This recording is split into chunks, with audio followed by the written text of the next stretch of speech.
తెలంగాణ ముఖ్యమంత్రి రేవంత్ రెడ్డిని ప్రజాశాంతి పార్టీ అధ్యక్షుడు కేఏ పాల్ సోమవారం మర్యాదపూర్వకంగా కలిశారు. సచివాలయంలో సీఎంను కలిసిన పాల్ తాను హైదరాబాదులో నిర్వహించబోయే సదస్సు గురించి చర్చించారు. అనంతరం కేఏ పాల్ మాట్లాడుతూ అక్టోబర్ 2న గ్లోబల్ పీస్ ఎకనామిక్ సమ్మిట్ను హైదరాబాదులో నిర్వహించనున్నట్లు తెలిపారు. ఈ సమావేశానికి అందరూ హాజరు కావాలని కోరారు. తెలంగాణకు భారీ పెట్టుబడులు తెచ్చేందుకు ఈ సదస్సు నిర్వహిస్తున్నట్లు తెలిపారు. ప్రపంచ శాంతి ఆర్థిక సదస్సుకు సీఎం రేవంత్ రెడ్డి ఆతిథ్యం ఇచ్చేందుకు అంగీకరించినట్లు చెప్పారు. ఈ సదస్సుకు హాజరు కావాలంటూ ఇన్వెస్టర్లను కోరుతూ సీఎంతో కలిసి వీడియోను విడుదల చేశారు. రేవంత్ రెడ్డి మాట్లాడుతూ కేఏ పాల్ హైదరాబాదులో నిర్వహించనున్న గ్లోబల్ సమ్మిట్కు హాజరు కావాలని కోరారు.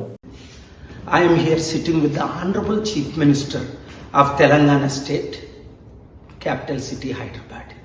We are conducting Global Peace Economic Summit on October 2nd, Gandhi's birthday.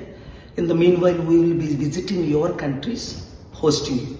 We are inviting you to come to this great and marvelous city. You can say it is the 9th wonder of the world, Hyderabad. And the Honorable Chief Minister is welcoming you. Please. Sri Ravant Reddy ji.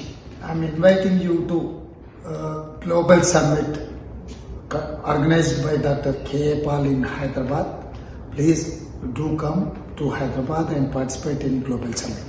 Thank you.